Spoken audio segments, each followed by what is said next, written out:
Mary, thank you so much for joining us today.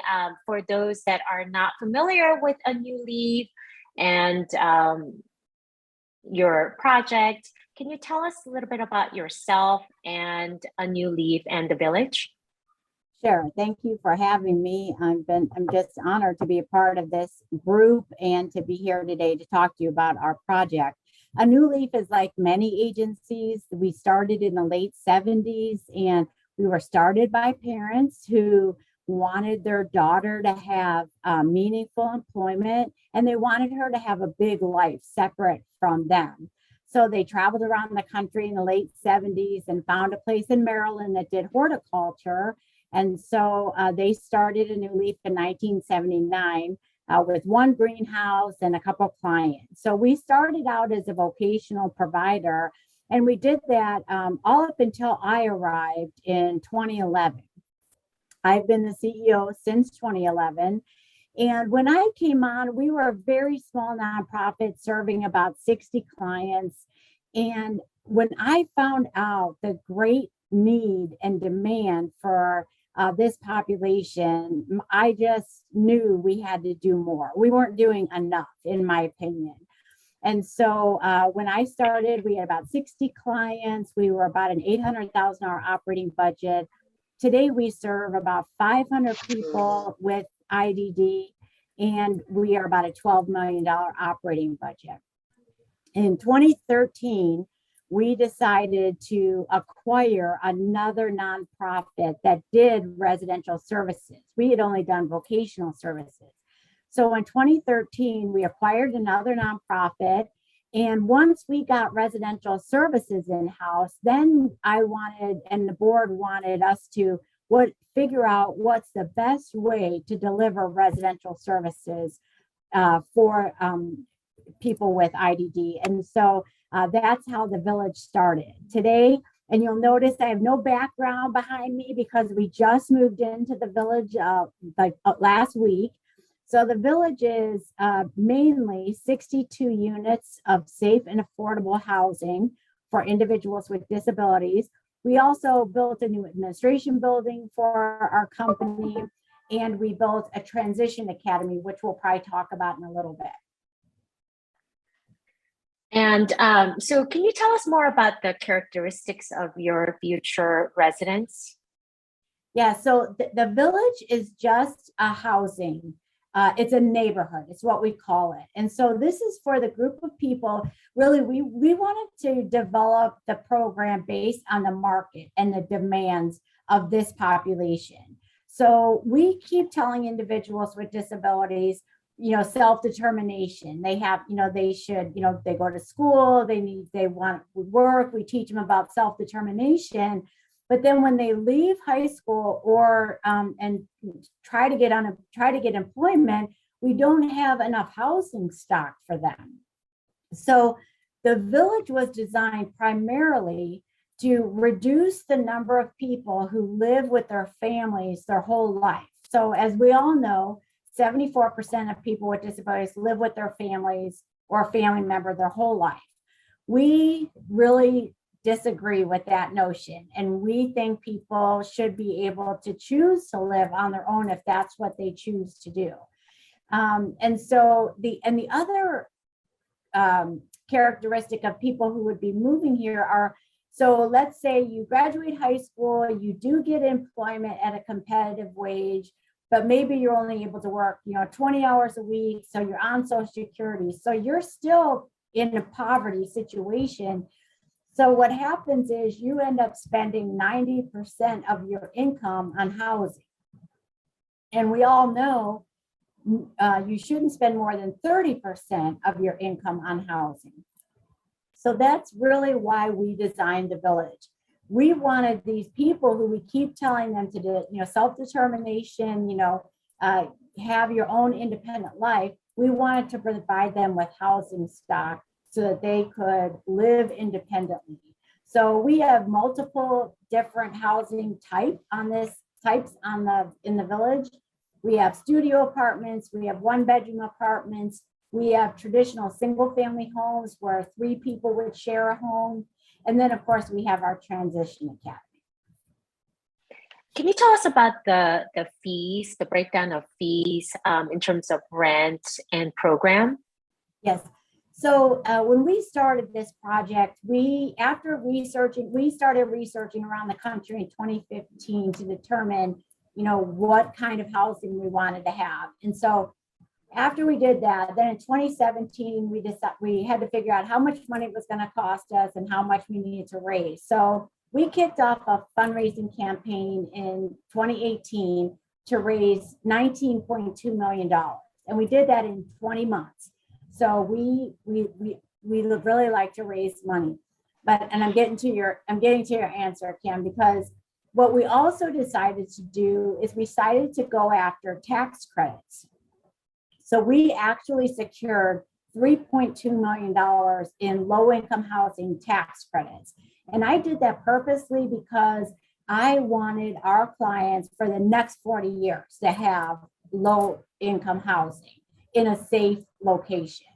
So our rent goes anywhere from $355 a month to $560 a month with all utilities included.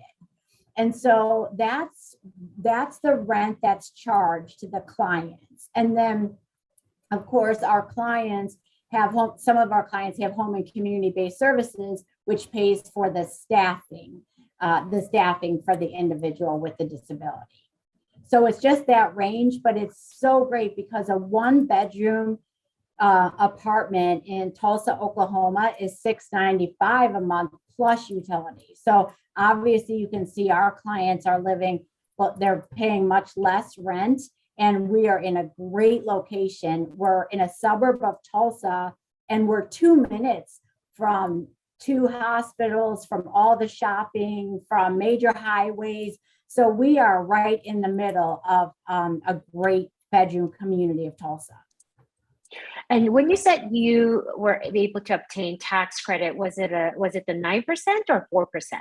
We did the 4% multifamily bond. That's non-competitive, so everybody can get that. It's a pain in the neck, I'll say, to begin with, but the return on investment is 221. For us, it was 221% return on investment. So for those of you who don't know, we are a nonprofit, so we don't pay taxes. And so the government gives developers money to build low-income housing.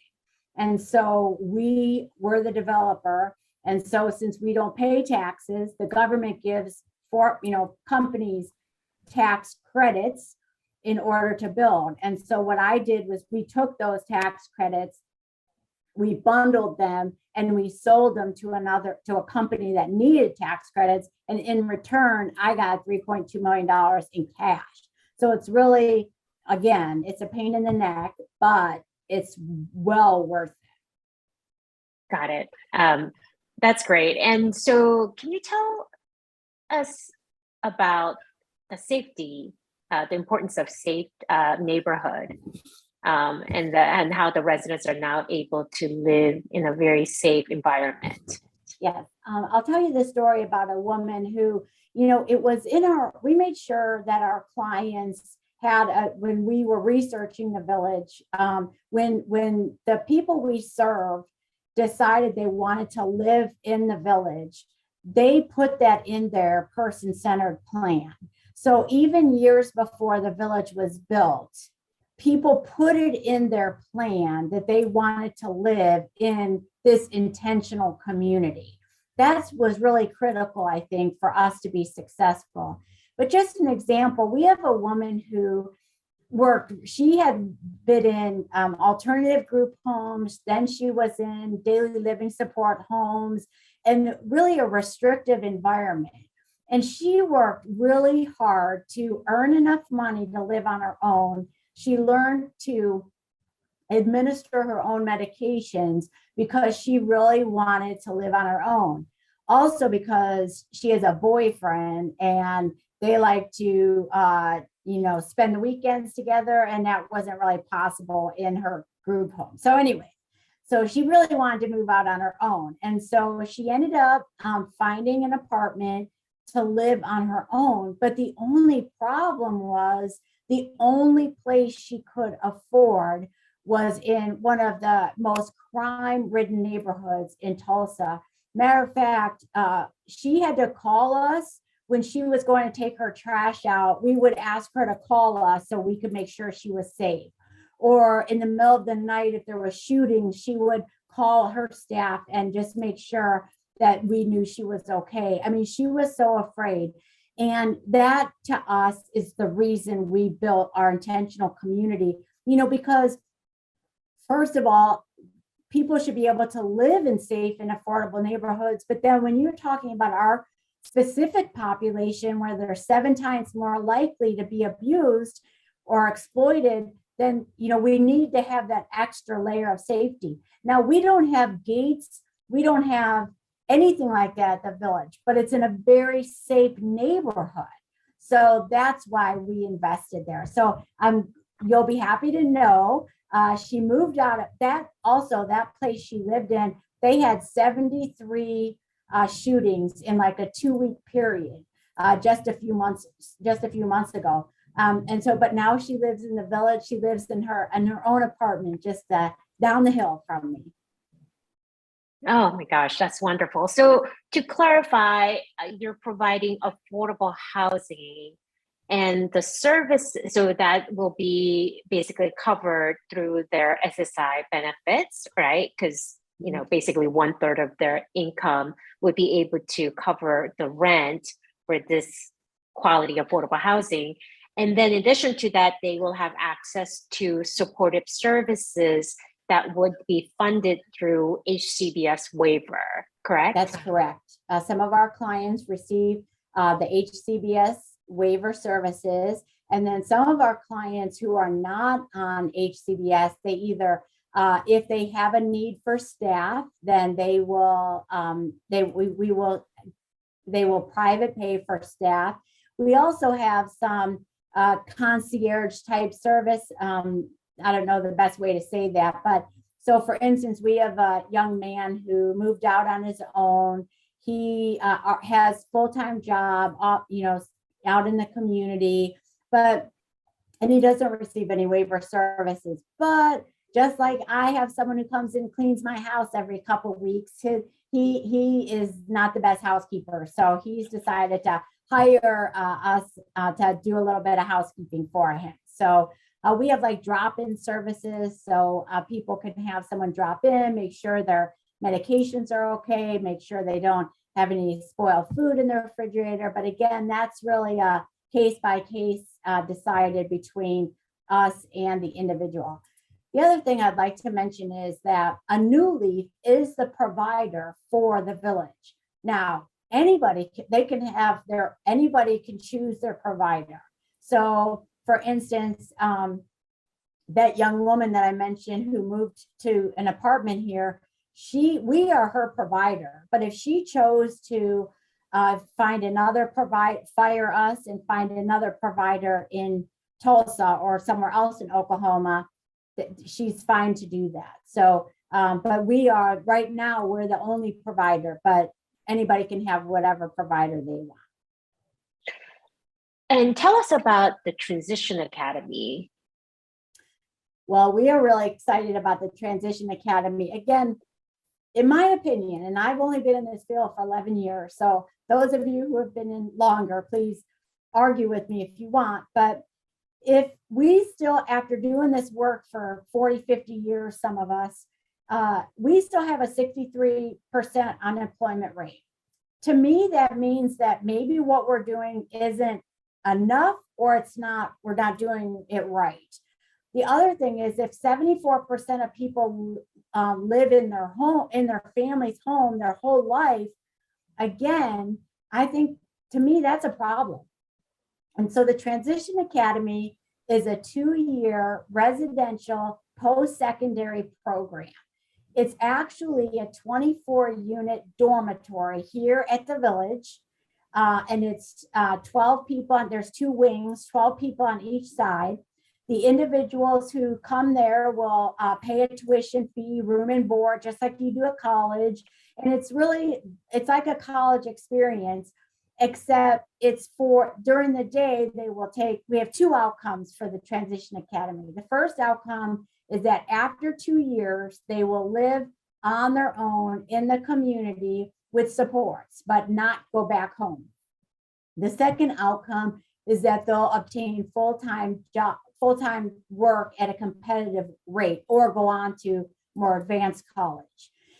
We designed it this way because there are programs in Oklahoma that you can go to college and live in a college campus and go to school in a college campus.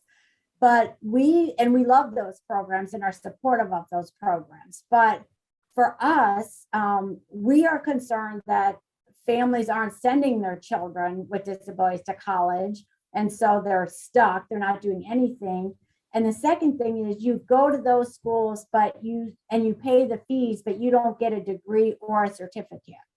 So what we wanted to do is have a hybrid. So right out of high school, if families trust us and know they're in a safe location, they'll come here and live at the dorm. And during the day, they will take their classes at the local community college. And then that's for year one. And year two, they will be in paid internships in the community to secure full-time employment. So how about those that require higher level of support? Is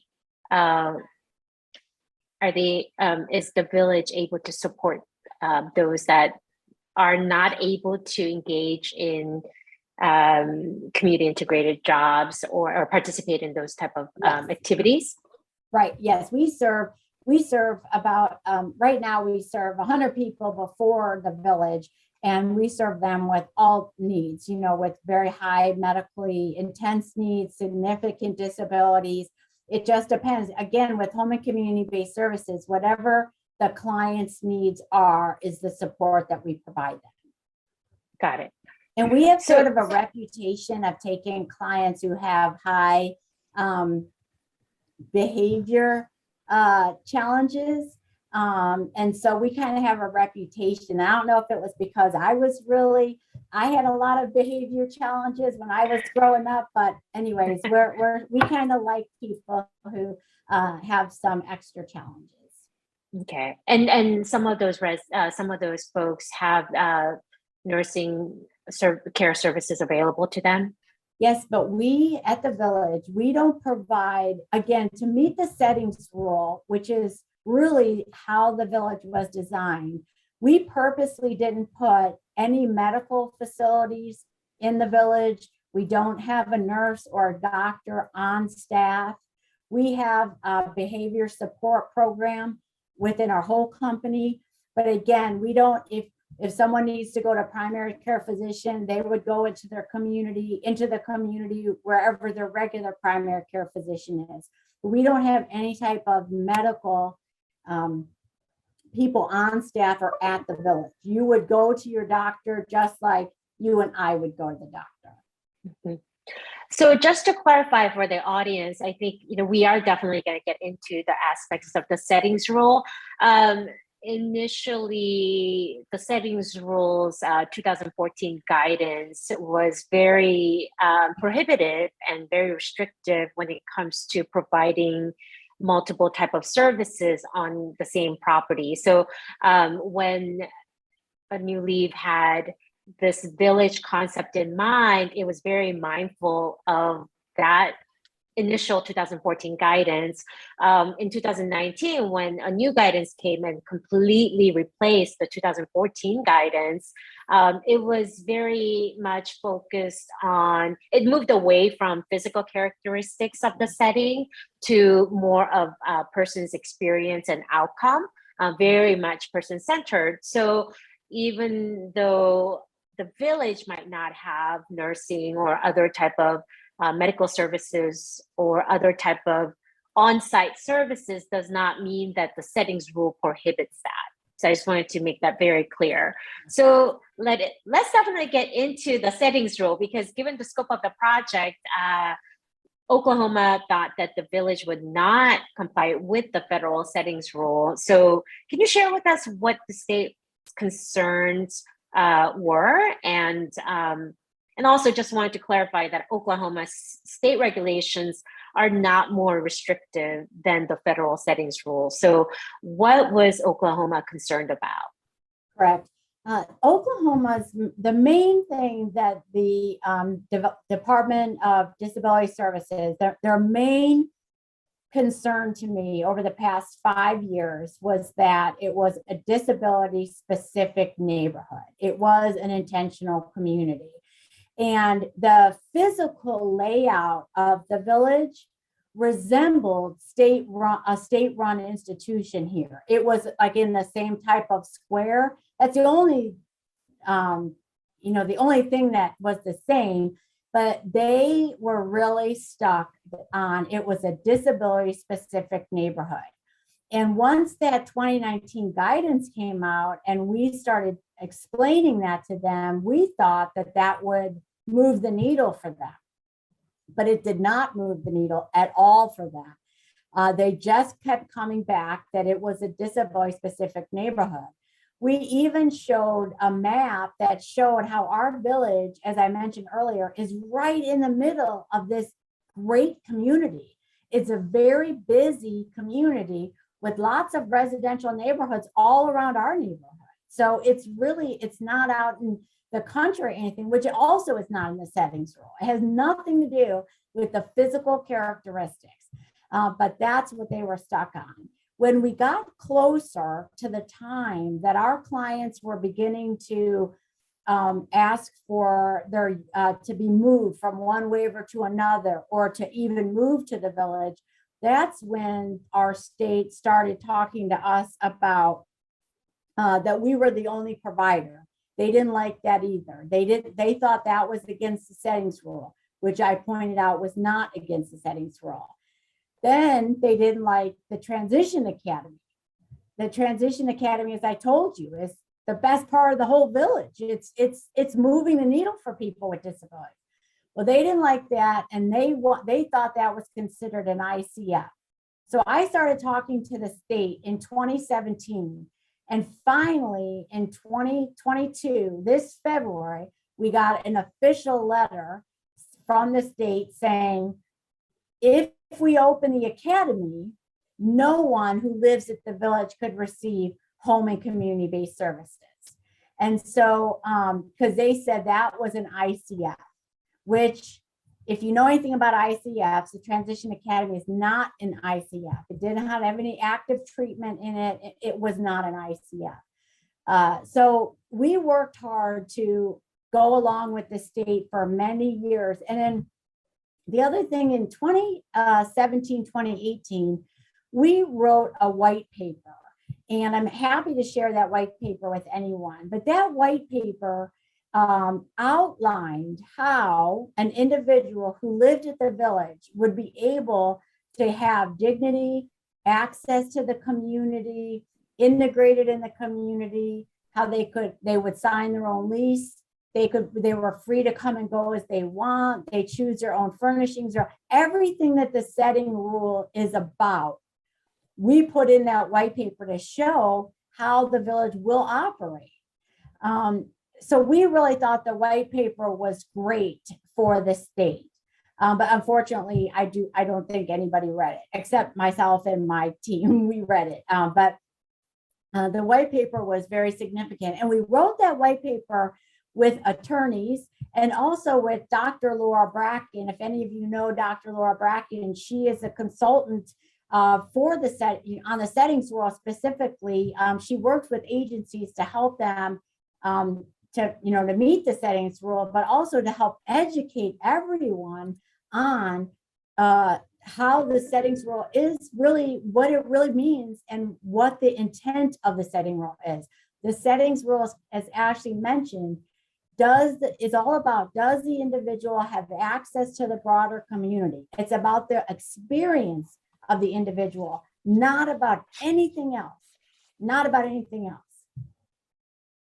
Yeah, so just wanted to clarify the reason why the state was concerned about the physical characteristics of the village is that the 2014 guidance has describes many of these settings to be isolating. So one of the when you actually look at the settings rule, it does say that the setting will not, the setting is presumed not to be in compliance with the HCBS settings rule if it has the effect of isolating individuals from the greater community, or it says something about, from the greater community of people that are not receiving Medicaid. So the guidance in 2014 came out saying that these settings can be like disability specific settings, gated community, or settings that were specifically designed for people with disabilities. And so it basically describes many of these intentional communities and farmsteads and campus settings that offer multiple services. So that I just wanted to clarify that. And so in 2019, they changed the guidance and described what a setting looks like if a setting does have an effect of isolating, if it does have isolating effect of individuals receiving Medicaid from those that are not receiving Medicaid. So I highly recommend going back to our media page on Together for Choice's website, and we have some resources on our YouTube channel on the settings rule. So, so how did you, in addition to the white paper and educating the state on the updates on the settings rule, what else did you do in terms of your advocacy at work at the state level? The number, again, writing the white paper was critical, and we would meet with the state probably twice a year from 2017 to 2022. We met with them every chance we could to talk to them about the project and what we were doing, but we just kept doing it. We just kept going forward.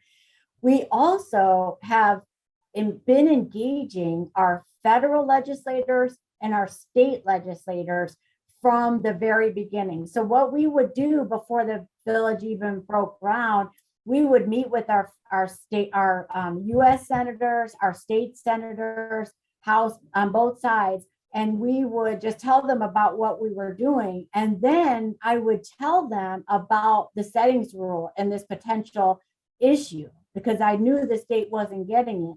So we started meeting with our legislators for years and told them about the problem. And then last fall, I started giving tours to all the legislators and the senators and U.S. House of Representatives members. I started giving them tours of the actual village, because once everyone saw it, everyone knew this is what needs to happen.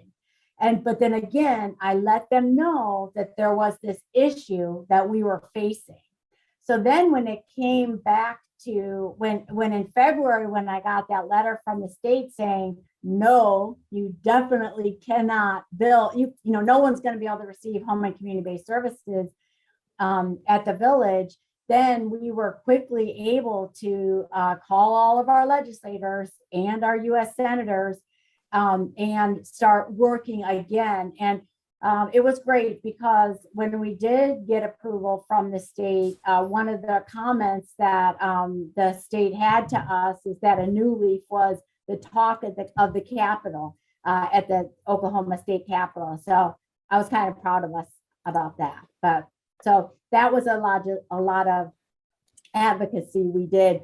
And, families were very concerned too, because a case manager in Oklahoma would tell a family, there's no way your daughter or son's going to be able to live at the village. The state is not going to approve it.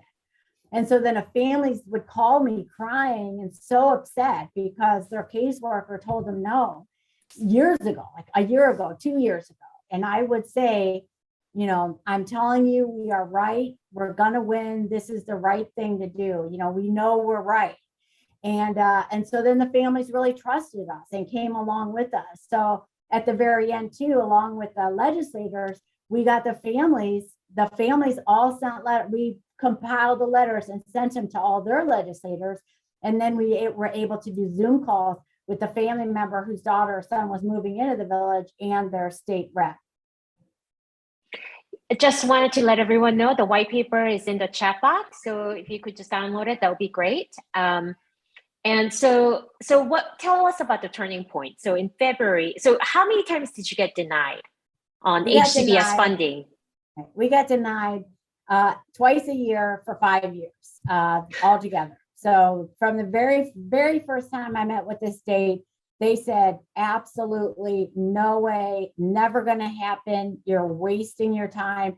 And every single meeting after that, they told us no. And a lot of people told us no, like every single person at the state would tell us no.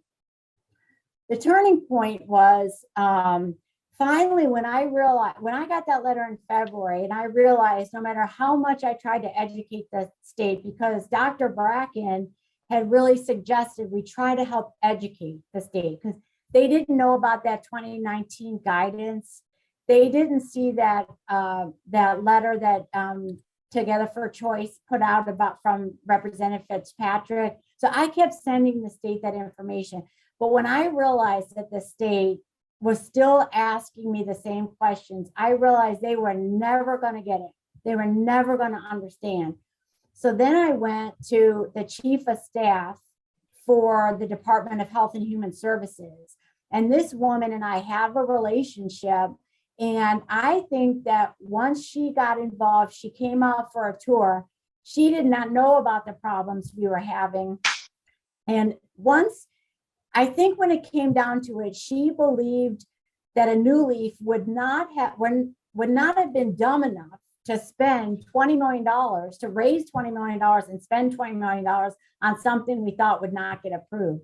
So I think once she came, she dug into the problem, and I highly encouraged her to set up a meeting with CMS to make sure their understanding of the settings rule was what CMS was saying was the intent of the settings rule. And it also became very apparent to me because in my last communication with the state, they referenced their transition plan for Oklahoma, which had the 2014 guidance language in it. So once I realized that, I really encouraged them to have a meeting with CMS. They had that meeting with CMS at the end of March at like 3:00 on a Tuesday. And we got the call at like 4:15 on that same Tuesday. And they called and said, you were right, we were wrong. Sorry for giving you a hard time. So that was the turning point after the state had a meeting with CMS. Right. And they were able to understand the criteria of the settings rule correctly. And once they understood that, they looked at your model and realized that your model does, in fact, comply with the settings rule. Absolutely. That was the outcome. That was the outcome. That is amazing. That's an amazing story. So testimony, actually. So obviously, you just said that you were denied twice every year for 5 years. And when I talk to different family housing groups, different housing groups, many of them are told at least multiple times that their model is not going to be feasible and that it will never comply with the settings rule and never qualify for any Medicaid funding, including HCBS. So every time you were denied, you just kept moving forward. And what drove you? Well, I really think two things drove us. The first is there is a need, and the market is demanding this. We do not have enough housing stock for individuals with disabilities. That's what we hear all the time from families, and so a safe and affordable housing. And so we let the market drive this. And then the other, there's three things, because another piece is that we designed the village to meet the settings rule. So I think we should all build and design it to meet the settings rule because we need more housing. The settings rule intent is correct. So we should all be building. I heard a woman speak back in 2017 in Arizona, 2017 or 2018, Desiree, I can't remember her last name. Ashley, you had to remind me. But she said back in 2017, 2018, she said, if you are building, keep building, no matter what anybody says. And we really took that to heart. And so that's why we kept building. The other and final reason what kept us going is, I swear, every time the state would say no to us or send us a letter, the next day a family member would be in my office telling me that the village was exactly what they needed for their adult child. And I thought, I mean, you can't have it both ways. You can't have a market demand for what you're doing and then not be able to do it. I mean, that makes someone's going to do it. And so we have to do it because we can do it right. But I think all along, Ashley, because we designed it to meet the settings rule, we knew we were right. I mean, maybe we were arrogant, which I'm sure I'm arrogant. I don't mean to be, but I'm just saying we confident. knew we were right. Confident. We were very confident. We knew we were right. Yeah. So tell us about the grand opening day. When is it? And when's the celebration? When's the party? Okay, the party is June 21st, but we already have, and I also wanted to let everyone know, we have 62 units of affordable housing at the village. All of those have been leased already for like a year. We're full, and we were full before we even broke ground. So we're full. And I wanted to also let you know, we have a waiting list of 150 people. So every time I do a news press release or we get on the news, my staff gets very nervous because we probably add 5 people to the waiting list every time it comes out in the newspaper, on TV about the village. So obviously there's a need for what we're doing. So the first clients moved in May 6th. And so those were the 1-bedroom apartments. They all moved in. I saw yesterday, I was down there, and they had, one of them must be having a party because we have a common area for them to use. And there was somebody's birthday because it was all in there. And someone has a dog. Anyway, they all moved in. And then we have other people moving in every couple weeks now until all the houses come on. But in the next month, everybody should have moved in. And then we moved in our administration buildings last Thursday and Friday, and our grand opening is June 21st, where we're thanking all of our donors. As I said in the beginning, we raised $19.2 million in 20 months, and we had 11 $1 million gifts, and the smallest gift we had was $100,000. So we did really good with our development, and we're ready for phase 2. I was ready for phase 2 a couple years ago, but we're finalizing the plans for phase 2 now. We're going to probably put another 50 units of affordable housing on the property, and then we'll kick off our fundraising campaign probably early 2023 to break ground mid 2023. That's amazing. Well, congratulations on your success. We're just so inspired by your story of perseverance and grit, as I always say about you. And we really wish you an amazing grand opening day celebration. And we can't wait to hear all about your phase 2.